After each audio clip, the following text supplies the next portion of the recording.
तो भाई लगातार 5 बार रेसलमेनिया की नाइट 2 को स्ट्रेट अप मेन इवेंट करने के बाद अब यूनिवर्सल टाइटल या फिर कह सकते हैं कि अनडिस्प्यूटेड WWE चैंपियनशिप नाइट 2 के मेन इवेंट में डिफेंड नहीं होने वाली, क्योंकि रोमन रेंस और सीएम पंक के वर्ल्ड हेवीवेट टाइटल के मैच की अनाउंसमेंट के बाद अब बहुत ज़्यादा ऑब्वियस सी बात है कि ये मैच रेसलमेनिया की नाइट 2 के मेन इवेंट में होगा। सोचो 2024 में इंट्रोड्यूस होने के बाद वर्ल्ड हेवीवेट टाइटल अब तक 2 रेसलमेनिया में जा चुका है, और भाई दोनों ही रेसलमेनियाज के मेन इवेंट में ये डिफेंड नहीं हुआ था। रेसलमेनिया 40 में जो रॉक और रोमन रेंस वाला मैच हुआ था, वहां जरूर Seth Rollins as world champion गए थे मेन इवेंट में, लेकिन स्टिल वहां वो चैंपियनशिप को डिफेंड नहीं कर रहे थे। तो सोचो वर्ल्ड हेवीवेट टाइटल का स्टेटस अभी तक इतना ऊपर नहीं गया था, क्योंकि अब डायरेक्टली रेसलमेनिया की नाइट 2 के मेन इवेंट में ये टाइटल डिफेंड होने के लिए जा रहा है। तो भाई शायद रोमन रेंस एक बात गलत नहीं बोलते कि वो सिर्फ बंदों को एलिवेट नहीं करते, वो टाइटल को भी एलिवेट करते हैं। ऐसा ही कुछ उन्होंने यूनिवर्सल टाइटल के साथ भी करा था, अनडिस्प्यूटेड चैंपियनशिप के साथ भी करा था, और अब शायद वर्ल्ड हेवीवेट टाइटल के साथ भी वही होने वाला है।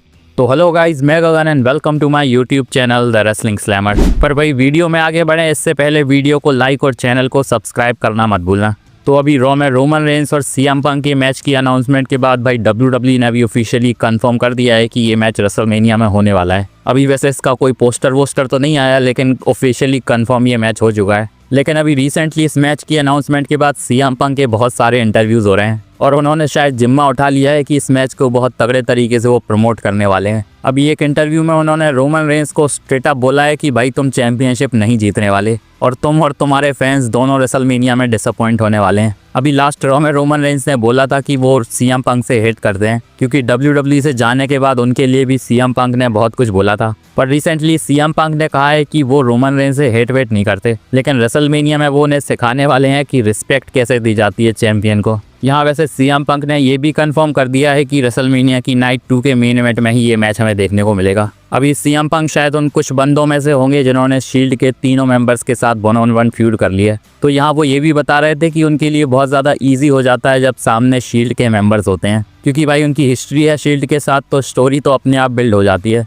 और उनके सामने जो भी शील्ड का बंदा आता है वो पहले से ही ज़्यादा एक्सपीरियंस रहता है, जिसमें फैंस भी बहुत ज़्यादा इन्वेस्टेड होते हैं। इसकी वजह से उन्हें अपनी स्टार पावर और मेहनत की ज़्यादा ज़रूरत नहीं पड़ती। लेकिन अब की बार वो बहुत तगड़े वाले शील्ड के बंदे से फ्यूड करने जा रहे हैं। तो भाई बाकी 2 को तो उन्होंने आसानी से हरा दिया था, लेकिन तीसरा बंदा उनके लिए मुसीबतें खड़ी कर सकता है, और भाई रोमन रेंस इतनी आसानी से हारने नहीं वाले। वैसे इस मैच में एक और अच्छा खासा फैक्ट है कि बहुत टाइम बाद face versus face match title के लिए हो रहा है, क्योंकि सीएम पंक और रोमन रेंस फिलहाल दोनों ही बेबी फेस हैं। वैसे तो किसी का हील या फेस होना ज़रूरी नहीं है, क्योंकि वैसे भी लोग इस फील्ड में इंटरेस्टेड होंगे। अभी रॉ में वैसे जो इनका सेगमेंट हुआ था, वहाँ थोड़ी थोड़ी वाइब आ रही थी कि रोमन रेंस पुराने वाले ट्राइबल चीफ एरा में वापस आ रहे हैं। हो सकता है रोमन रेंस की थोड़ी हीलेस साइड हमें देखने को मिल जाए, जो कि अभी कुछ टाइम से उन्होंने छोड़ दी थी। अभी वैसे इनकी रॉ में जो प्रोमो वॉर हुई थी उसे भी भाई बहुत ज़्यादा हाइप मिल गई है, क्योंकि शायद फैंस इस मैच को देखने के लिए कुछ ज़्यादा ही एक्साइटेड हैं। रॉ के बाद इस सेगमेंट की WWE ने अपने सोशल मीडिया पर बहुत सारी वीडियोस डाली थी, और इन सारी वीडियोस को मिलाकर 42 मिलियन के आसपास 18 घंटे में व्यूज़ आ गए हैं। तो यहाँ से पता लगाया जा सकता है कि फैंस इंटरेस्टेड तो हैं इस फील्ड में।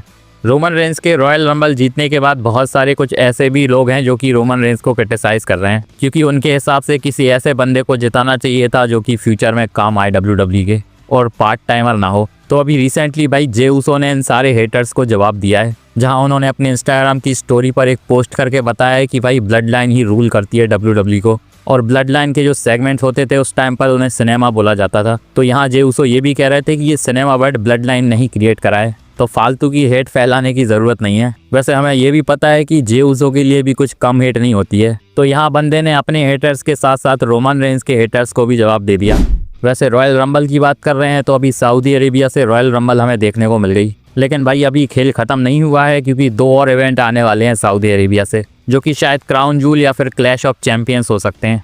लेकिन अभी रॉयल रंबल तो निकल चुका है और एलिमिनेशन चेंबर आने वाला है, जिसके लिए WWE ने रिसेंटली रॉ में अनाउंस कर दिया है कि नेक्स्ट मंडे से हमें क्वालिफिकेशन मैचेस देखने को मिलेंगे। और बहुत ऑब्वियस सी बात है कि भाई ये क्वालिफिकेशन मैचेस WWE की अनडिस्प्यूटेड चैंपियनशिप के लिए ही होंगे, क्योंकि वर्ल्ड टाइटल का मैच तो लॉक हो चुका है। अभी तो वैसे एलिमिनेशन चेंबर भी थोड़ा प्रेडिक्टेबल सा है, क्योंकि कोडी रोड्स या फिर जेकब फाडू के हाथ में शायद विक्ट्री लगने वाली है।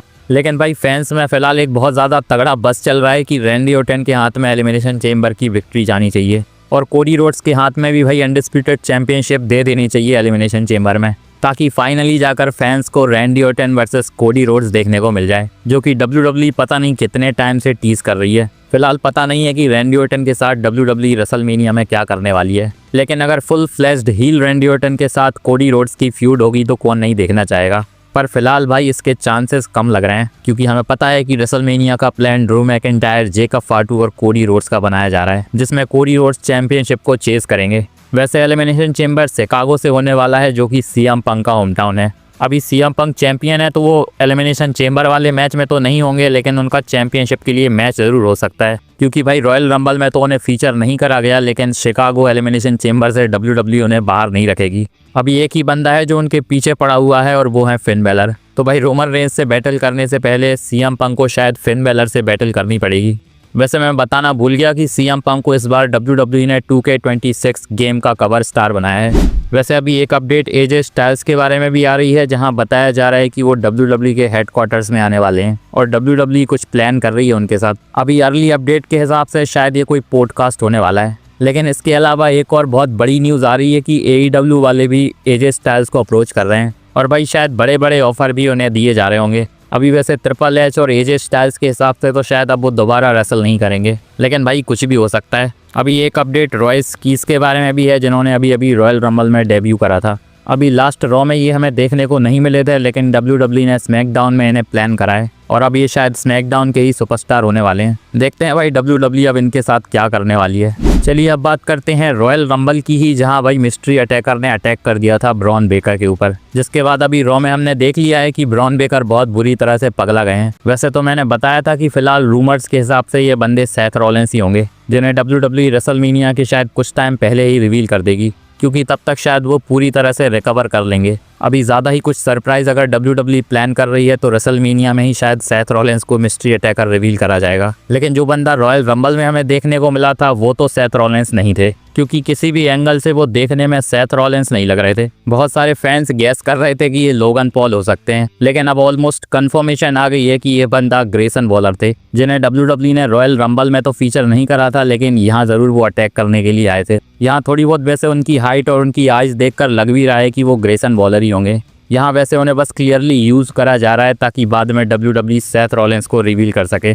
और ऐसा नहीं होगा कि ग्रेसन वॉलर खुद को मिस्ट्री अटैकर कभी रिवील करने वाले हैं, क्योंकि उसका कोई भी बाद में जाकर सेंस नहीं बनेगा और उनकी फ्यूड ब्रॉन बेकर के साथ भाई रेसलमेनिया में क्यों ही होगी। चलिए अब बात करते हैं ब्रॉक लेसलर के बारे में, जिनकी भाई रेसलमेनिया फ्यूड अभी क्लियर नहीं लग रही है। अभी रॉयल रंबल में तो उनका ज़्यादातर इंटरेक्शन ओवा फैमी के साथ दिखाया गया था, जिसके बाद फिलहाल रूमर्स में तो यही मैच है कि शायद ये मैच रेसलमेनिया में हो सकता है। लेकिन अभी रेसलिंग ऑब्जर्वर न्यूज़लेटर की एक रिपोर्ट आई है, जिसमें उन्होंने बताया है कि अभी भी फिक्स नहीं है कि ये मैच रेसलमेनिया में होने वाला है। तो भाई WWE किसी और ऑप्शन के साथ भी जा सकती है, इसीलिए शायद रॉयल रंबल में ब्रॉक लेसलर का कुछ ज़्यादा नहीं करा गया और उनका एलिमिनेशन भी बड़ा ही रैंडमली करवाया गया था, क्योंकि WWE चीज़ों को बहुत ज़्यादा ऑब्वियस नहीं करना चाहती थी।